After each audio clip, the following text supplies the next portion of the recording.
has a meeting students. Charot, ano namin? Laboratory. Measurement and DC. Current measurement. Kasi mag-pitch na. Ha? Dili na ta-girl. Siyempre, ikaw na natin mo. Ikaw ang napagintiyong yung pasigdi. Gani. Gani. Bukita, dito sa video. Kabubugo. One, we're using the RT board to connect the circuit. So here naman yung RT board. Pakita naman. Ari ang red. The red one. Ano? Okay. So try from the positive, go to this side.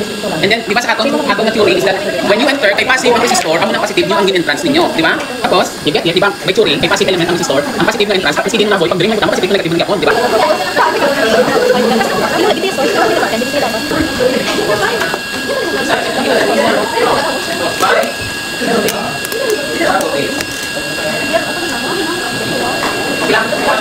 Bueno,